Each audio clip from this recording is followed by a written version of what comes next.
Welcome back to Behind the Win, where we go beyond the numbers to uncover the real stories behind big impact. Today, we're talking about something that's often fun on the surface, travel, adventure, and local charm, but carries some serious economic weight behind the scenes, tourism. Our guest today is Sara Toliver, the president and CEO of Visit Ogden, and a true champion of how community, culture, and tourism can come together to drive economic growth in Utah. At LSI, we don't just follow trends. We help shape the future. Welcome to Behind the Win, the podcast where we break down the biggest moves in tech, innovation, leadership, and government contracting. Here at LSI, we're bringing you exclusive conversations with the minds behind groundbreaking advancements, disruptive strategies, and industry-defining wins. From retail to tech, defense to government solutions. This is where you get the insights to stay ahead. Let's go behind the win. Sara, welcome to LSI Behind the Win. I'm excited that you're here. Thank you. I'm so excited to be here. We're going to jump into a couple fun questions first, a little bit of icebreakers. But what's your favorite hidden gem in Ogden that even locals might not know about? Well, I love that you're trying to get me to divulge my secrets. But, I have to say it's probably, I don't know, maybe doesn't count as a hidden or secret gem, but my very favorite thing, my heart just belongs in our mountains. It's just my happy place. And so my very favorite thing is to get up early and hike up and watch the sunrise on either one of our peaks or there's some great areas. I live up in the valley. You can look over the reservoir and it is just the most peaceful, wonderful way to start my day. And I think because it's so early in the morning, there's people out, but not very many. And it just feels like you have the whole world to yourself. So that's my favorite. Do you do hard hikes or these easy? It moderate. depends on how much Give time me a moderate I one. Easy to moderate. There are some awesome places like the Wheeler Creek Art Nord Loop. Okay. When you come up and you see the sun come up, it comes up across from Snow Basin, but that whole valley between the two, like above Art Nord, just lights up with this morning light that is so spectacular. Oh, wow. Or I have another one up Skyline Trail. You come to Skyline will go all the way to Lewis Peak, which is a long hike, but it'll come out about 3 miles in with an overlook over Pineview and the sun coming up over the reservoir. Oh, that's amazing. Pretty awesome. Malin's is the hard one in downtown. That's always a great one to watch. I think it's for sure a hidden gem just because some of us who, not everywhere in the U.S. do they live, 10 minutes from hiking in the mountains. It's so true. It's so true. It's such a gift that we have. What's your go-to travel destination when you're the one getting away? I cannot answer this question because conflict. Well, that too. I refuse. That's funny you say that because I can't buy sweatshirts or T-shirts or hats or whatever from other destinations because I feel like a traitor. But I really don't have a favorite because for me, it's the joy of discovery and learning someplace new. And so, I have some favorite places I've traveled for sure, but rather than going back there, I would prefer to go someplace new just because that joy of exploration is so fun. And I just think if everyone traveled more, our willingness to accept different people, different cultures, different food, different thought, all of it comes from travel, and it would just make our world such a better place. Well said. For folks who might not connect tourism with business strategy, how does tourism actually fuel economic development in a place like Ogden?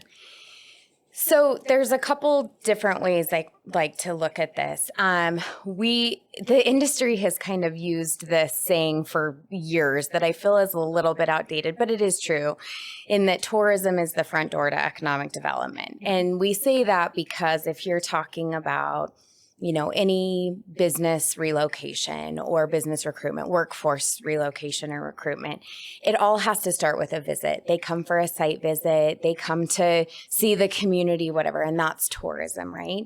But more than that, I think that what we do now as Visit Ogden in the realm of destination branding is really what the front door is, because hopefully if any economic development professional or even without that support, if a business is looking to relocate for one reason or another, what our hope is that someone doesn't suggest Ogden, Utah, and they're like, huh, where is that? What is that? Do I they don't know know where it anything is? about They're that. educated about That it. we've already done this branding where they're like, oh yeah, I've heard that there's great access to outdoor recreation and the culture and art scene is incredible. And let's go check that out so that we can see if it's a good fit for us. And then the governments can come into play with whatever incentives or, the commercial environment with the right space. But it's that quality of life for their employees that's really going to be the key element for most people. And so if we can create that brand promise and communicate it well so that they know their employees are going to really love living here, then that's the way that we can impact economic development the most. And Utahns, I mean, what that means, I think prior to coming to LSI, I know, I was in, the financial world, and I was there for a very long time. And so I didn't know, coming into government contract, now I get economic development and business development and different things like that. But I didn't know, I probably would have said the same thing, right? Like, why do we care if, LG comes here? Why do we care if, someone else, GE, wants to open another plant here? And we just don't connect the dots, right? Right. But yeah, that's workforce development too. That's everything, because they're going to bring in jobs. They're going, and help us grow too, which was awesome. I think it was it was an event that you guys, some of your team was at, but they had an economic advisor there saying, like, we need to grow. We're not growing at the pace that we need to and repopulating, just especially in Utah, to sustain the way we're living today. But I think it's awesome that what you guys do to educate people on what you're doing, why you should be businesses here, et cetera. Oh, thanks. Well, and there's another element anymore that, the world is consistently and constantly changing, but with the work from home capabilities or working remotely capabilities that so many jobs offer now, if you can work from anywhere in the world, you might as well pick a place that's an incredible quality of life, great place to live. And so if we can put Ogden on the map as a destination for people to participate in and be a part of, then that's great. And until I moved up here into the north, right? I came from down south, but we have so many transplants up here that they come from the base or they come from the government. You have IRS and a bunch of folks up in Ogden that they stay because they love it up here. It's true. And we hear that from our folks at the base a lot too, right? Obviously, a lot of those. Yeah, because they're in North Ogden and they're, all over. And they get moved around, approximately every 2 years or so. So they live in a lot of places. And the number of them that keep their homes here or come back after they've retired or left the Air Force is really incredible. And I love hearing that, because it's like, well, how wonderful is that to know we've created this incredible community that they have a choice of anywhere, and this is where they want to live. Did you grow up in Ogden? I did. Yeah. Okay. Where'd you grow up? I grew up in Ogden. I went to Ogden High School. I grew up in a time in our community that you maybe weren't quite as proud to be an Ogdenite as you are now. And so I think that's why I love hearing those stories, is that anytime I hear someone say how much they enjoy living here, it is just this like ultimate joy factor for me, because I think I grew up in a time where we all just lived here kind of because we, quote, had to for one reason or another. My dad told me all the time to spread my wings and get out of town as quick as I could. And I just think that mentality and that pride in place has shifted so much. And it just makes my heart so happy to see people engage in the community and love where they live. It's a pretty cool transition we've been able to watch happen. Absolutely. Sarah, can you share a real world example of a business or district that's grown significantly thanks to increased tourism? Yeah, I mean, there's examples all over the world, right? And I mean, maybe some of the better known ones are like in Austin or in Asheville, who really just leaned into a brand and told that story and did all their destination development around it. I think here in Utah, I mean, Park City is probably the case study. It was a silver mining town, and now look at what it's become. But maybe a more recent one even is Kanab. For a long time, Kanab was a pass-through community that people drove through to get to Zion National Park or the Wave or some other destination. And, they started to recognize the opportunities they had to keep people there and to be a gateway to those places, but make their home base in Kanab. And so the development of opportunities surrounding all of their outdoor recreation and the sand dunes and just a lot of different opportunities there, as well as working with private partners like the Best Friends Animal Sanctuary, who has really turned the work that they do rescuing pets into a destination draw for visitors to come be a part of. And then it takes private investment too, because things like the Amangiri Hotel, setting up shop down there, making one of their locations down there just completely changed the landscape for the tax revenue being generated by that hotel, giving them more resources to, again, market more. Which they've done a great job. Now that you say it's on our list for my husband, like our family. And it's funny because we were seeing it on TikTok. I'm like, is this for real? When you see it and they're like, oh, this is Kanab, Utah. I'm like, it's what? crazy. Like we've never been there. We're like, let's go. And it is such a fun town. And they have really just, it's interesting. It takes a village, so to speak, but you need people who believe in the tourism product. You need your elected officials, of course, to be on board. You need those private developers to come in and help build the product. You need the marketing dollars. So it takes a whole lot of factors and layers to bring it to fruition, but you have to have the vision and see it in order to be able to make it happen. And they've done a phenomenal job down there. And this is kind of a one-off, but what do you say to, I feel like some people, especially in Utah, they get resistant to this, to bringing it in, right? I always hear them like, we don't want Californians and we don't want this. And I'm like, why wouldn't we? So, I mean, what do you say to them? Well, I think the challenge that has become a bit more exacerbated since COVID is, and we see it across the world. Like I always say, we have this gift of a crystal ball that you don't get very often in your life, right?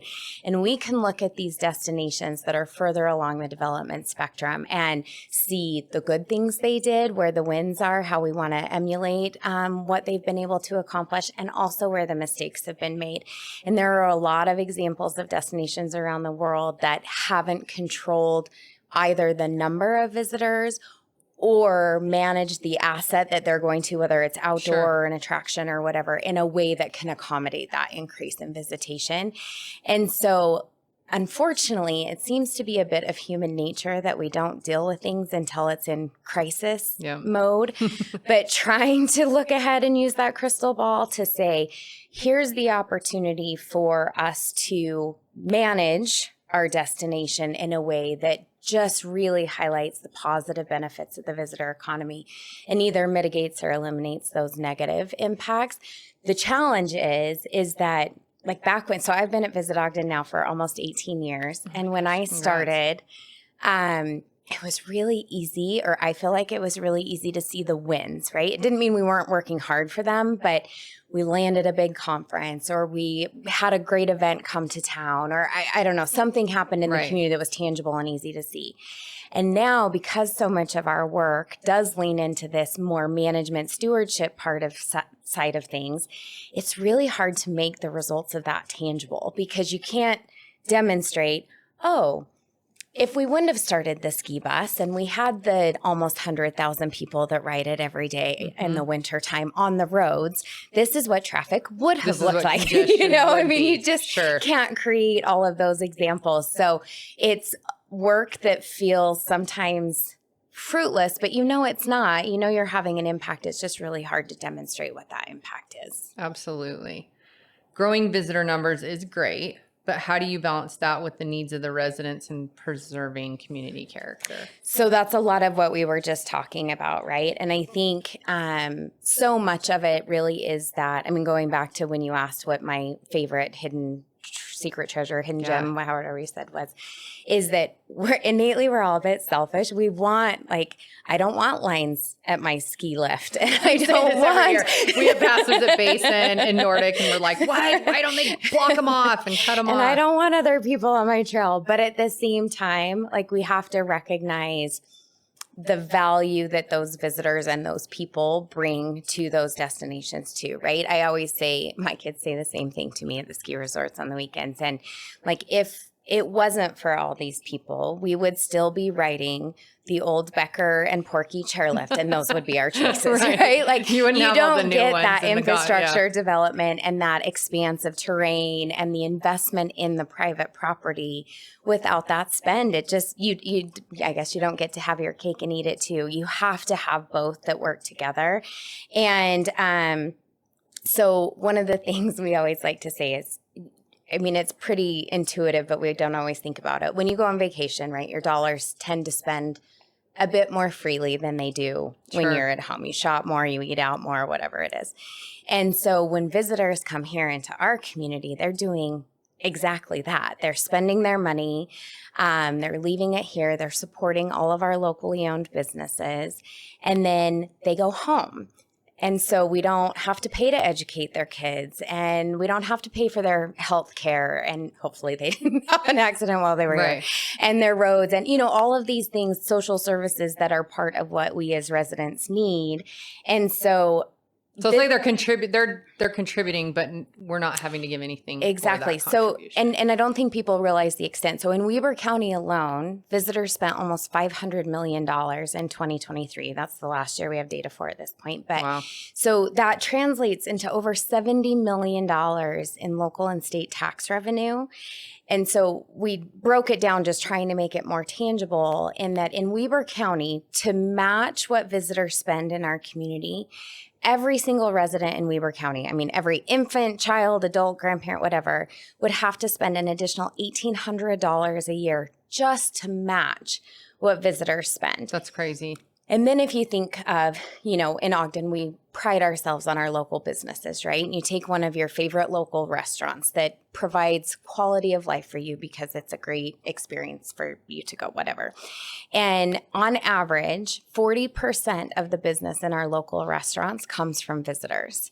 So like any business, if you take away 40% of your business, a lot aren't going to be there, or they're going to look different, or, you know, whatever it is. So we have to recognize where the value of the visitor economy comes into play and how it impacts our lives as residents because of that spend, because of that contribution to our community too.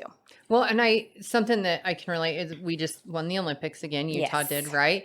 And after the first one, I always attribute, I'm like, we got tracks because of that. We got so many things. So because it's coming again, I'm excited to see all the other infrastructure upgrades and things like that we will get due to that. It's a great point, is that when you have an event of that magnitude, the legacy that it leaves in infrastructure development and projects that we would never be feasible at the same level. And in addition to that, one of the things I'm learning with the 2034 games is that it puts this kind of a deadline on a lot of projects that have been out there, that people have been talking about, or, you know, have been on the list, but kind of further down. And then as soon as you know, the world's eyes are going to be on you at this point in time, and we want to capture all of those benefits to the best of our ability. We need to make sure we have these things done. Do you guys know yet what piece of that pie Ogden will have, if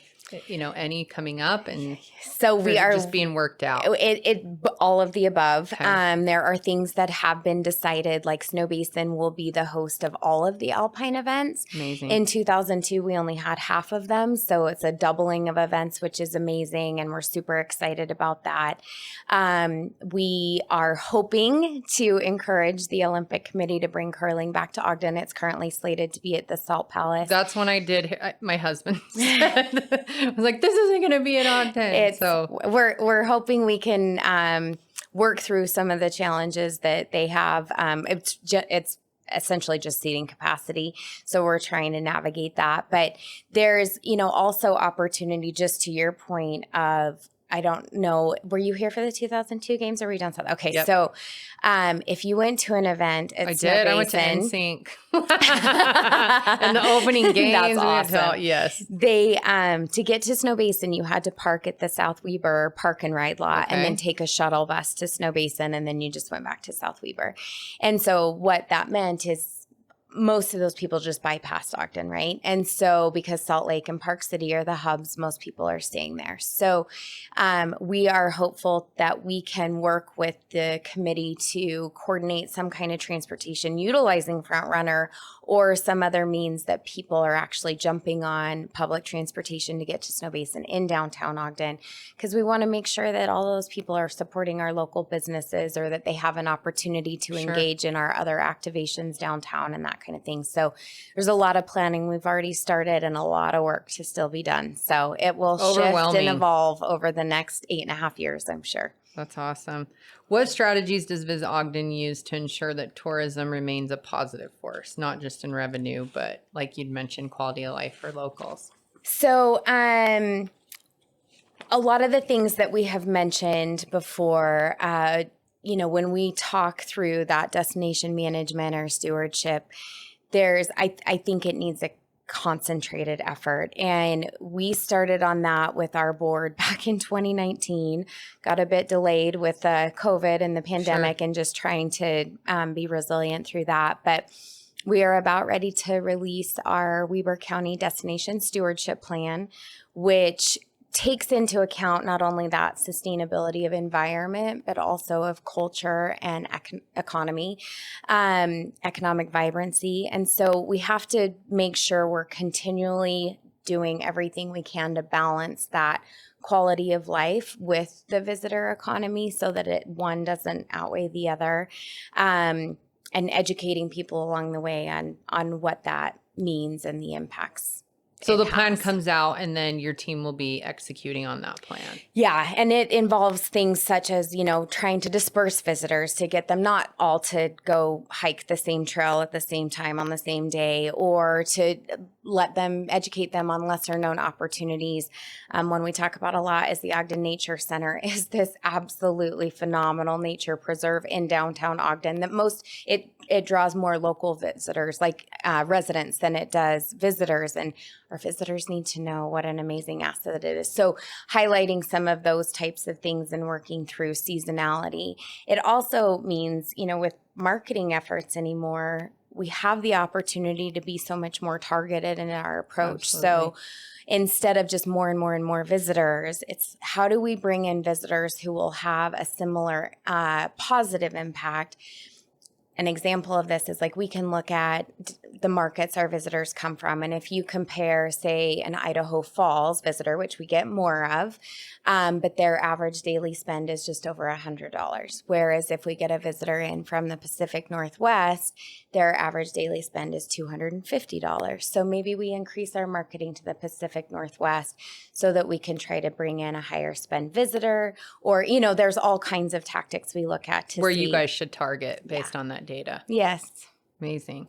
How do you partner with local businesses to make sure they benefit, like you mentioned, from that visitor traffic?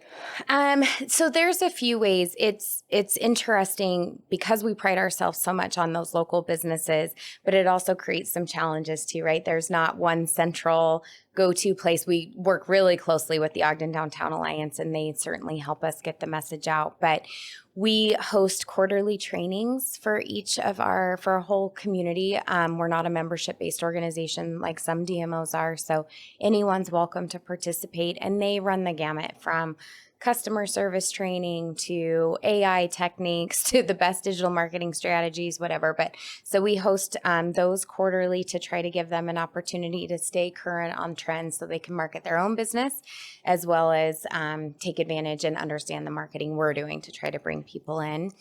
And then we send out like a weekly newsletter to all of our businesses letting them know of big events or conferences that are coming to town. Where would they subscribe to that? On our website at visitogden.com. There's a newsletter, sign up there. And it just is, what we're hoping is that it gives you a bit of a heads up as a business owner that if there's this conference of 1,000 attendees in town for the next 3 days, you maybe need to staff up, or they're not going to be out of their conference until 5 p.m. So please stay open past 5 or 6 o'clock so they can come in and patronize your business. That's great. The tourism landscape has changed so much in the last few years, especially during the pandemic. What shifts have you seen in how people choose where to go, and how does that affect the way you guys market? It's increasingly complex because of the tools we have, I think. How people travel, where they want to travel, what they want to get out of their travel is so dependent on demographic, age range, all of these things. So we try to be hyper targeted to that we can target both that girls' weekend getaway, the family traveler, the retired couple. I mean, all of who are all looking for something different in their vacation. So we rely a lot on industry data to help us determine that, as well as collecting data from our visitors. And then you have just these environmental factors that continually throw these last minute curveballs. COVID is going to be the prime example for hopefully my lifetime. It was so crazy. But the thing that was interesting for me is, right now, international and government travel is throwing us a big curveball. But during COVID, the whole world was dealing with the same issue. So there was so much support from my colleagues, from the industry. We were all, or at least through commiseration, if nothing else, right? And challenges like a natural disaster, heaven forbid, or like we're dealing with now, a lot of my counterparts and colleagues are really dealing with this loss of international travel. And we've seen it in places. We were just in Vegas a couple weeks ago, right? I mean, I'm not going to say a ghost town, but it's crazy how different it is. It's so different. And in Utah, our national parks are, and Canada is our number one international travel market. In Ogden and Weber County, we don't have a huge international travel influence. But obviously, you mentioned before with IRS and Hill and the Forest Service, we do a lot of government business.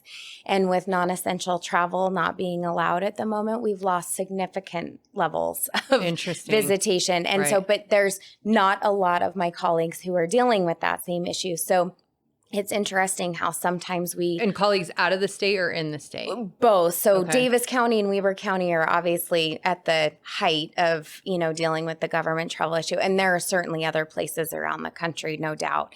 But it's just not as universal as the COVID pandemic or something. And we're condensed right here with the two, right? With military and government and both being on limited spending. Right. So we adapt and, you try to fill the holes. Luckily, we do a lot of youth sports tournaments that will help fill in the summer. And, and then we're trying to drive some deals and promotions for fall to fill in the gaps we've had in Q1 and the start of Q2. So you just, like any business, adapt to those environmental changes and see what you can do to influence people still coming. Yeah, I think a big theme across all industries, and we talk about this in every single one, is that everybody's ready to pivot, right? And like you said, adapt or pivot. This is what we've done. Well, you got to change it because of the climate, political climate even, or that we're in right now. Exactly. How do you keep Ogden's story authentic while still staying competitive in the broader tourism market?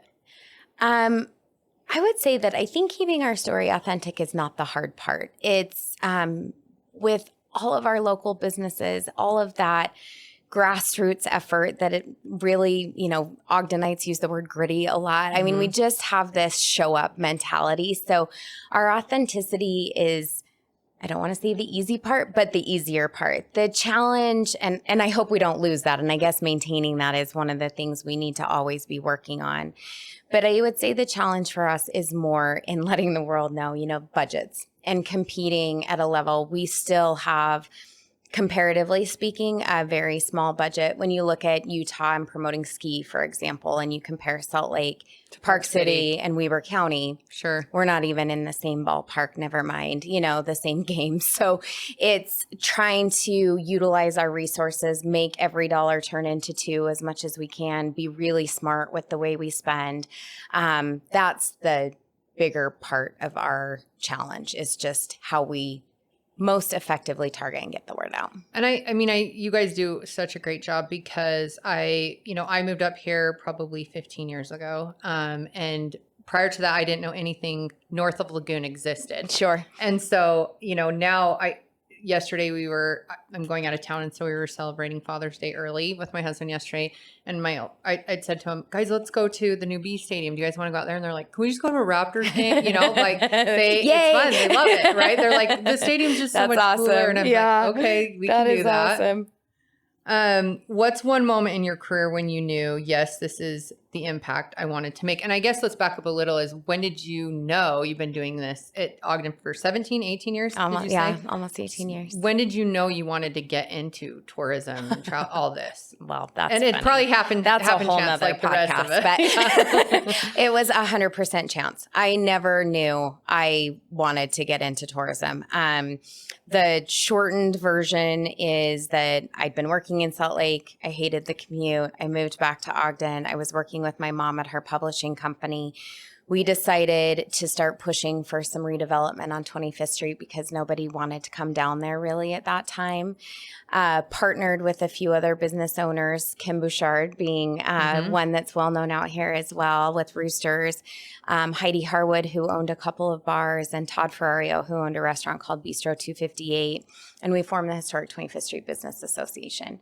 And we started pushing Mayor Godfrey for some help in redeveloping the street. We banded together and started marketing the street, not just one of our businesses, but come down to the street. We started creating events, just anything to drive that visitation and make people understand that were things worth coming down for. I opened retail stores. They had their restaurants. We were just trying to create an environment people wanted to experience. And then some things changed. I had twins, and that changed my whole trajectory of what I thought I could do. And the job at the time, it was called the Ogden Weaver Convention and Visitors Bureau, opened. And I had someone come to me and say, I think you should look into this.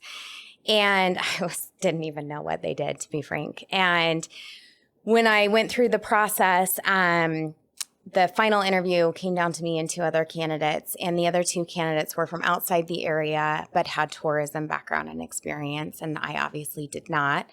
But the board just felt like my commitment to our community, the passion I had demonstrated for it, the relationships I had built.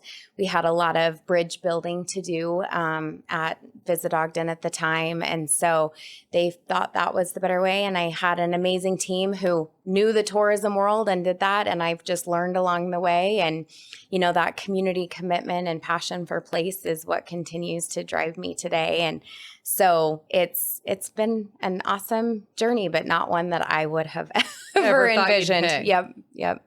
What role do digital tools like social media, influencer marketing, videos, etc., play in modern destination storytelling today? There's just so many ways to look at that, right? I mean, when I started, right, really we were still just, you had the option of placing a magazine ad, and you had, or a billboard, right. And you had no way of knowing if it influenced anyone or had any real impact, and they were really expensive. And then if you had something like, what we were just talking about with government shutdowns and things, there was no way to pivot or be flexible in that. So digital marketing has really changed that entire landscape, in that we can be so targeted in our messaging. We can know what the results are if people are looking at it, where they go afterwards. It's a lot of that Big Brother stuff that is crazy, but does really allow us to be very specific in our messaging and the way we reach people. Plus, we can pivot and change it at a moment's notice, depending on the circumstances. Plus, it also allows us to, instead of just telling a person about our place, we can show them, right? So you look at the influence of video right now, and it drives the most engagement, and it's easy to see why. Yep. It's because people want to feel like they can see themselves there, and they want to see people having a good time. And it's just a very much more engaging way of exploring and feeling like you've experienced a place or a product, whatever it is, than seeing a static picture that can't change. And with influencers, like anything, it's becoming a little bit more difficult to manage, because you really have to do a lot of vetting anymore to determine if they're the right match for your destination or your product, whatever it is. But if they are, then having this quote word of mouth best friend tell you about their experience is the most authentic way we can get the word across. So it's just really changed our landscape a lot. And I think on that one, when you're saying like they want to see, where we have these generations that they want to know everything they can about it before they actually experience it. And I laugh because my middle son, I remember one time he was like, Mom, can you order pho for me? And I was like, yes. And then I walk in and he's eating pho as he's sitting on YouTube watching someone eat pho. And I'm like, what is going on? Like, what's going on? This is crazy. But this is what they do. Or he watches someone play the video game and I'm like, don't you want to try to play the video game? No. So it's such a big deal to show them, all these, whether it's TikTok and, these clips or teasers. I mean, it's so influential. It's crazy to me. Well, and it's just like we were talking about earlier, and you mentioned it with your son, the generational differences on how we're influenced are so significant too, that again, the way we tailor our message, we put different things on Facebook than we do on Instagram, than we do on TikTok, than we do on YouTube. And so, sometimes it is funny because I laugh that I'm now I used to be the young one in the office, and now I'm no longer now we're pushing 50. And so I have to make sure I bring in those, Gen Zers or whomever to help make sure we are talking to all the audiences in the right way. And we do laugh. We have this multi-generational office that we all lean into what resonates, with our demographic. And we have a lot of laughs about it too. But it is really interesting to just see how those trends shift and how we communicate with people. When we first said we needed to start being on TikTok, I was like, no, we can't spend money on one more social media channel. Right. And here we are.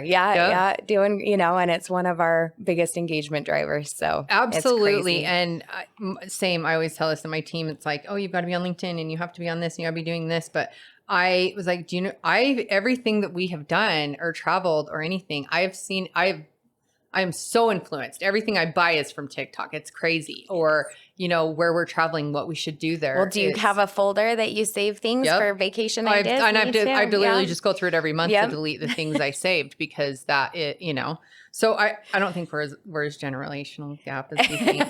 We're up there. We're on TikTok and we're using it. We're just really cool. Okay. Anything on some of the stuff you want to plug around Ogden? I mean, I think my biggest plug is I went last weekend, maybe 2 weekends ago.